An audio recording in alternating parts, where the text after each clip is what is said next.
Appreciate you guys coming out this morning. I'm firefighter Stan Coulthard. I work with the Bay County Fire Department. Been with them, be 6 years in February. I've got 16 and a half years in the fire service, and some of y'all might know, might not know. My first department was Panama City, you guys. I started in 1983, which you probably weren't even a warm thought at the time, but July. But I worked here, Panama City, 83 to 89. Did 5 years at Lynn Haven. Was abducted and forced to be a cop for 6 years, but I'm repenting for that. Got out, and I was completely out of the fire service for 17 years. Owned my own business. When the economy took a dump, the business kind of died, so I ended up being the janitor at Lowe's. And at 46, that sucks.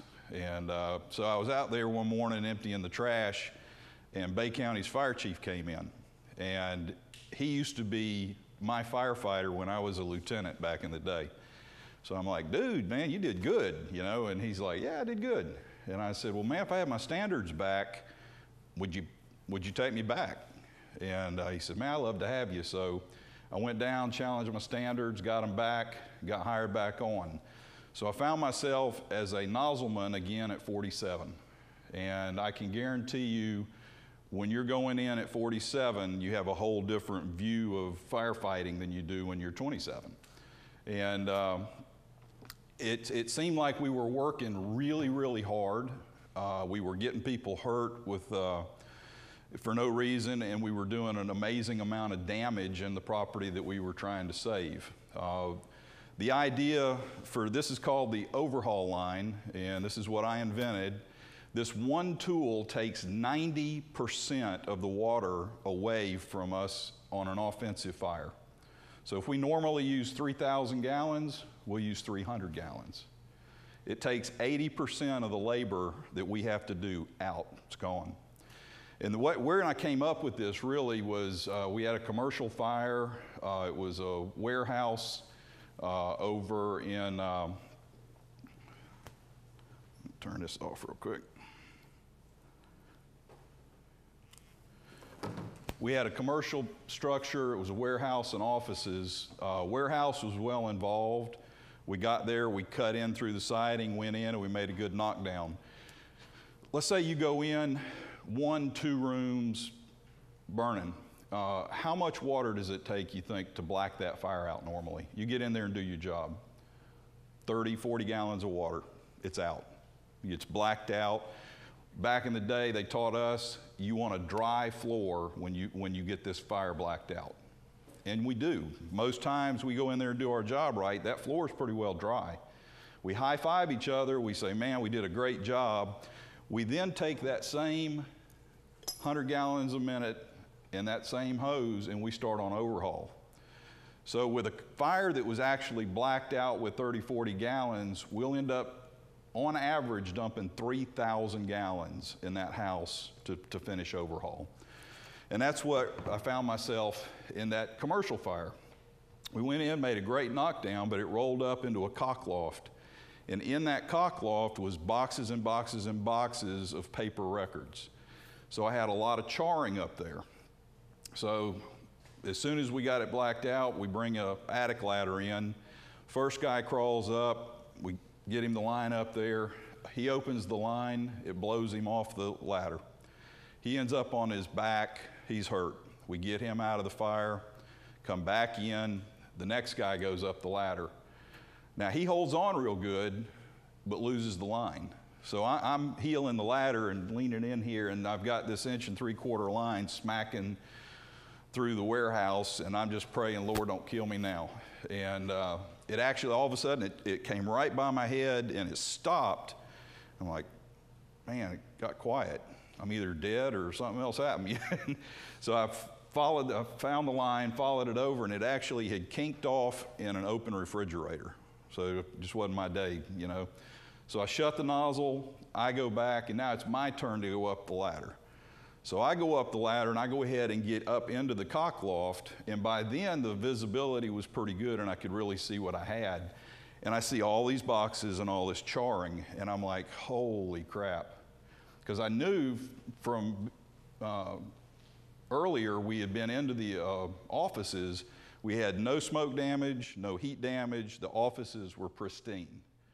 And I'm over the top of them now, and I'm faced with dumping a bunch of water, and I'm thinking, I'm gonna tear up this man's business, and there ain't nothing I can do about it.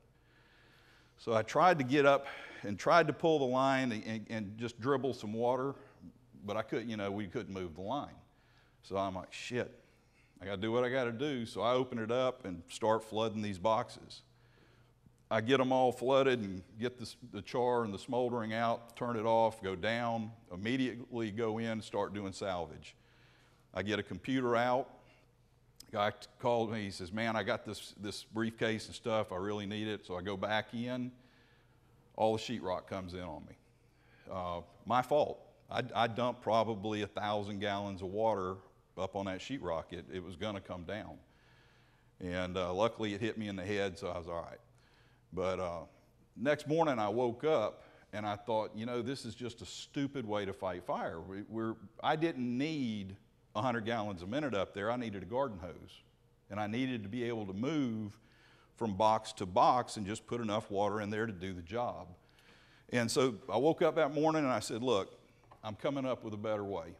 And the first thing I know that I needed was a way to supply a small diameter line at the attack nozzle.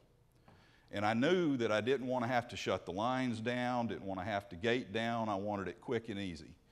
So this is what I came up with. This is a 2-pound quick connect coupling that's going to ride directly behind your attack nozzle. Now, if you'll notice, it does not stick out as far as your pistol grip. It does not stick out as far as your bail. It moves easily, even with pressure. I like to either, when I'm on line, I like to have it here or here. Even though if it's in the up position, it still does not get in the way of the bail. So and what I'm getting at is this thing really doesn't get in your way. It doesn't hang up because it doesn't stick out as far as the other stuff. So now we're going to put it on our pre-connect.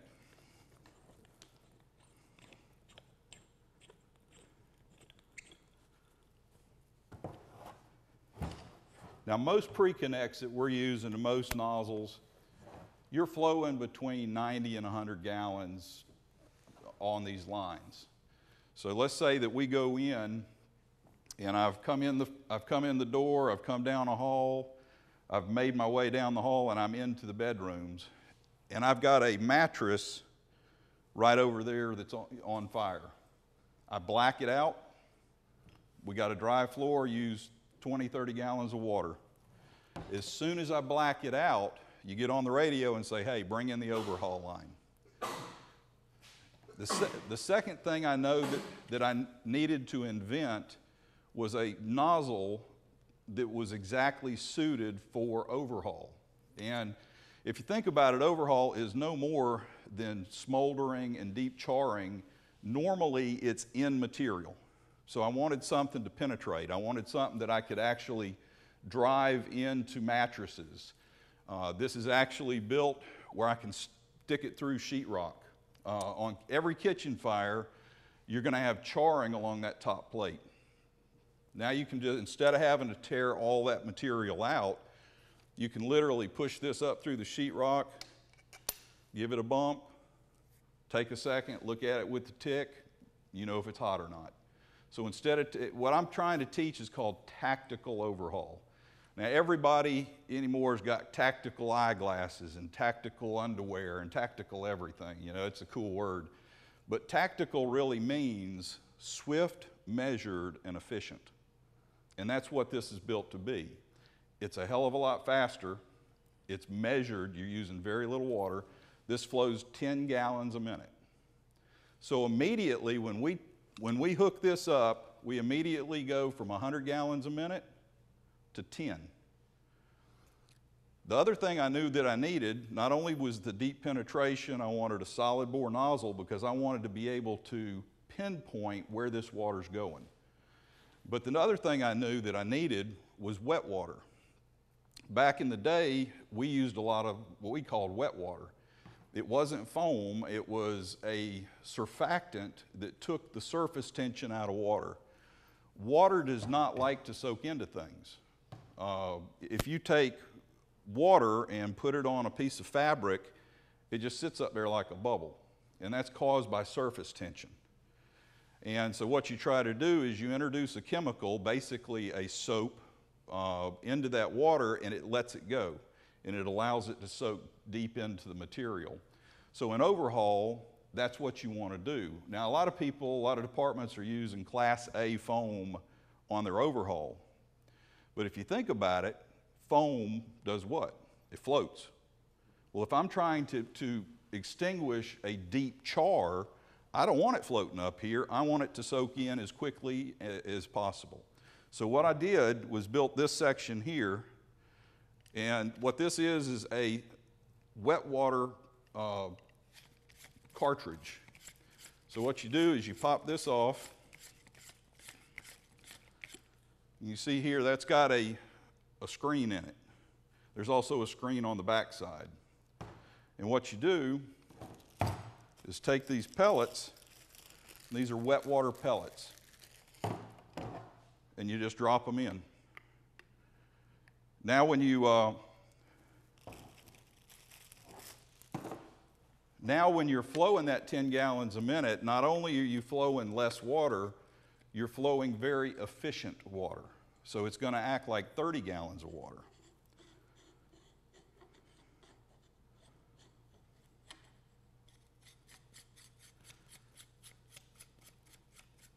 So we've got the fire knocked down, we got it blacked out, you call for the overhaul line. That's the nozzle, that's the wet water. This is the line. This is a line that comes out of Germany, and it's badass hose. It's made out of the same material that your large diameter hose is made out of, and it has quick connects on it. One will go onto the nozzle, and the other one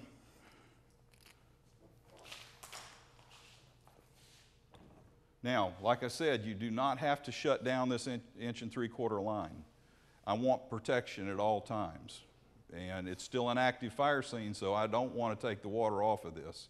You don't have to gate it down. If you're pumping 100 gallons a minute to this, you pump 100 pounds per square inch to this. What you do, the best way that I found to do this, this is not a strength thing. I've had some guys in the last few days trying to manhandle it in there. If you hold it like this, line it up, and give it a little push, you'll hear it click in. Just straight push in, there's no collars to push or anything.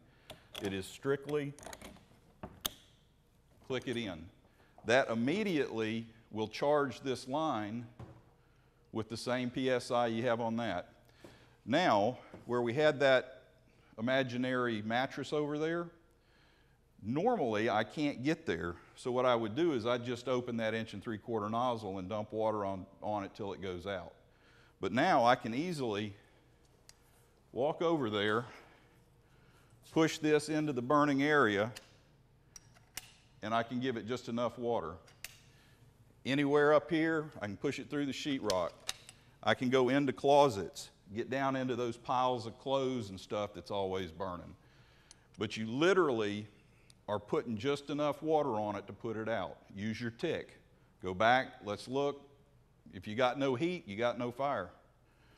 So the idea is, one, this right here, most folks might think that fire is the most dangerous thing on the fire ground. The most dangerous mechanism, now this is by NFPA studies, the most dangerous thing that we have on the fire scene is a charged hose line. More people get hurt dealing with a charged hose line than they do anything else on the fire ground. Well, when we do overhaul, that's 75% of the time we're in the fire. Your knockdown's fast. So, you know, we knock it down in 10 minutes, then we got an hour and a half, 2 hours of actually doing overhaul. So my thought is, if I can take this out of your hand and put this in your hand, we got a lot less people getting hurt. This I can carry around all day long. It's like water in a garden. I'm not getting my guys tired. I'm not getting them wore out. And I'm doing a better job for the customer. Instead of dumping 3,000 gallons in their house that they then have to clean up. And nowadays, y'all been in it a while, how many times have you waded around in pools of black, nasty muck that we create? That black, nasty muck, they have now figured out, is a carcinogenic soup. It is full of cancer-causing agents. It's soaking up in your gear, so you take it back to the station with you. It's soaking into your skin. Every place that you're getting that black soup on you, you're bringing toxins into your skin. So by cutting the water by 90%, instead of having these big deep pools we're floating around in, what I want to see is you do just enough to not make a mess. It does a couple of things. It's good for our health and safety. It's good for the homeowner. It's good for the insurance companies. It's also good for the arson investigators. Arson investigators for, you know, a century have all yelled at us because we tend to wash all the evidence out the door. With this, if we do this properly and we do tactical overhaul, I want that scene to be as pristine as when we walked in and saw it. And it's going to preserve that evidence for them. Couple more things this thing does. I wanted to make a tool that was not just useful on one thing, but a lot of things. So another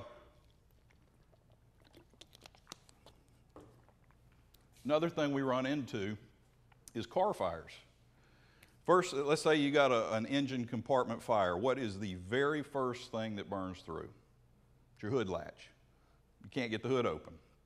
So we either got to get a K-12, crank this thing up, and make an opening to get the line into the fire, which it's on fire, so it's probably not a really good idea to stand over it with a power tool. But you got to do what you got to do. With this, you come up on a car fire, you drop your attack line just like normal, you pop this in, this is immediately charged. You take a pick head axe, and you take the pick and you smack it through the hood right over the burn. You drop this in, you immediately have 10 gallons of water at 100 psi dispersing in there, and it's treated water. So we can make extremely quick knockdowns on car fires with this thing.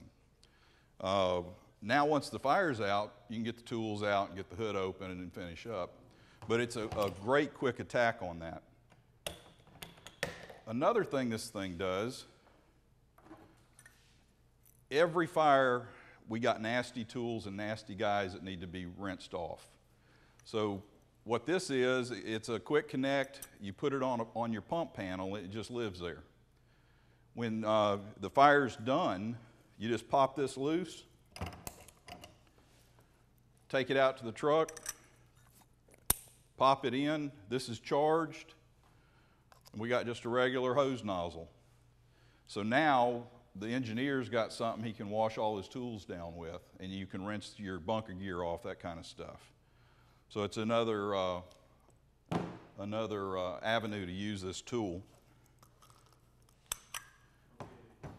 Huh? The chemical that you put in there for the making those Surfactant? right. What is that stuff? Can you use that to actually like decon people? I mean, is there gonna be a problem having that stuff in the hose when you decon people? Well, you can either there's a couple things you can do. One, it won't hurt you. It's FDA approved even for release into open waterways. It's not a harmful chemical in any way. But if I was going, you could do two things. One is you just pop it off, and you just take the cartridge out. And now you've got a nozzle that's just water. What I was thinking about is just the residue in the hose, though, is that gonna be a problem? Not a problem. It's a very mild it's a mild soap, basically. And there won't be enough in that hose to, I mean, it wouldn't even register. So that is a way you can do it. Another thing that we found, and this probably you guys, well, I did not think you would be able to use this function, but I kind of might have changed my mind a little bit. When I was at FDIC this year, I had a number of departments come up and they really liked the tool, but they're like, hey, can you make that thing longer? And I'm looking at it, I'm thinking, damn, it's pretty damn long. But they said what they wanted, their problem was hay bales. Where you have a bunch of stacked hay bales, they spontaneously combust. So they wanted a system to introduce water directly into the center of the hay bale. So what this is a hay bale probe, and where the other nozzle is it's always harder to do when you're on film. Have you tried selling one into the pellet plant? Well, that's exactly what he said. I hadn't thought about it, but your department runs in to the pellet fires. So this would be an excellent attack. This nozzle puts water out 360 degrees and out the front. So you could actually run this thing all the way down into those pellets with the surfactant treated water, and you're going to get a quicker knockdown. How long does the balls last? The balls are designed to last, and this is a kind of the reason I wanted to go with balls instead of a solid cartridge is as these wear down, they just get smaller. So you just pop it open and drop a few more in. So it's easy to keep the thing filled. There's no certain, you visually check to see. Yeah, you just visually, and basically I want 30 minutes of flow per cartridge. And I'm figuring most fires, overhaul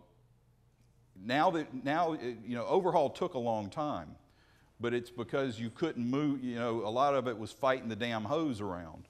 Now that you can walk from place to place and put it on there quickly, I'm figuring 30 minutes on an average 1-2 room. So this should flow about 300 gallons. But at any time, if you're not seeing a little bit of it doesn't foam, but you'll see when we get out here today, you'll see it makes a wet foam. So you can see that you're doing something. So if that happened, you would just pop this thing off, drop a few more pellets in. Any questions anybody think up? You'll notice one thing, I don't have a bunch of overhead projector slides. I don't have a bunch of numbers. This to me is just common sense. It's not hard to explain. Anybody that's been in the fire service knows how bad overhaul is, how hard we work. Firemen are known to have common sense except for running into burning buildings. That's our only shortfall. Has the city committed to some, are we buying some of these? Yes. Yep. My hope is to get them a kit for every pre-connect. Because if you think about it, you're going to drop at least 2 lines on a structure fire. One inside, and if nothing else, one for RIT at the door. But then once it's knocked out, you go ahead and extend it, and you would have 2 overhaul lines to be doing your overhaul. Let me show you how we're going to store it on the truck. We have found out the best way to do it is a single donut roll. This keeps the line from kinking. It keeps it from getting twists in it. So all you would do is just do a straight single donut. Of course, drain the line first. Another hose you got. And the other hose. This one's light though.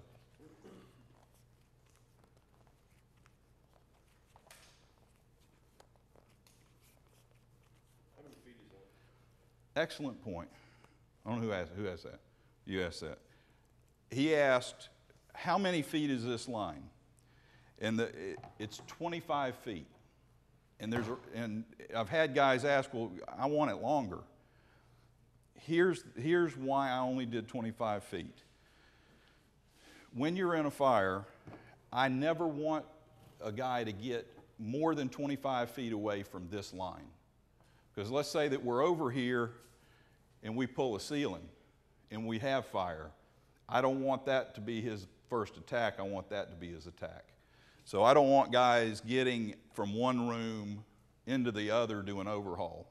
Now, we're going to also sell a 50-foot hose that can be used for outside. You could just pop the line in. Let's say a burn complaint, you got a little campfire you got to put out, you got a little trash fire, grass fire on the road, dumpster fire, whatever you run into. We'll have a 50-foot hose that we can use outside. And it'll be up to the department to train. Never would a 50-foot line go inside the building, because I think safety being job one, you never want to get a guy too far away from this protection. So now you're rolled up, you slide it in the bag. The bag is double-sided and double-sided mesh, so it dries quickly.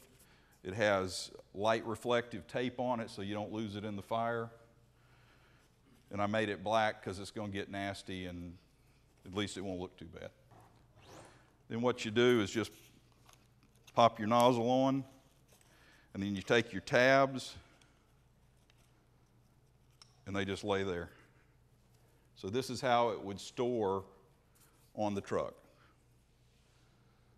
Nice, easy package. That stays on your pre-connect all the time, so you're not looking at a lot of equipment. Has there been any issues with hose loads on pre-connects with that being attached to it? Did it get caught up? Or? No, it's like I said, it doesn't stick out as far as the stuff that's on there already. It adds a little bit of length, but I think you'll see when we get out here, it actually gives you a little bit better thing to grab. It gives you a little more leverage on that nozzle. And when we go out, next thing we're going to do is go outside, and we're going to drop whichever truck y'all want. Drop me 150-foot piece of 1 3/4. We'll hook this up, and everybody will get to operate it. Basically, three things I want you to do is just pick up this and get a feel for it. You know, just kind of feel it and see what you think. After that, I want you to go ahead and hook it up. And once again, it seems to work best with this straight up and down, and just an easy push in. Back it up, push it in. Then grab the nozzle. Actually, there's 4 things. So then grab the nozzle, get out there, do a little spray and just feel what that's going to feel like, and then come back and disconnect it. Disconnect, it's backwards from what we're used to on pulling collars back and all that. This, you push the collar toward the line, and it'll just pop off. Now, when you have it hooked up, you can still blow off 1 3/4? Yeah, exactly. Good point. When this thing's hooked up and you're flowing your 10 gallons, you pull a ceiling and you got fire, this guy can pick this up, and we'll show you out here. It absolutely takes nothing away from the flow. This coupling has nothing interfering with the water flow. So even when you can flow both, and there's no difference. Anything else somebody can think of? Y'all? Is there any danger with there being 100 pounds of pressure on that coupling when you disconnect it and the water coming out of it? With it being just 10 gallons, and we did this yesterday, one of the guys said, well, what happens, if it comes loose here, it automatically shuts itself off. But the question came up, what if it disconnected for some reason here? and now you got 100 PSI coming out this, at 10 gallons a minute, it literally just lays there. It's just like a garden hose laying on the ground pumping water. So we did test that, and it was no danger whatsoever. And it took two guys fighting to get this thing off to disconnect it with the pressure on it. So it's not likely to ever happen.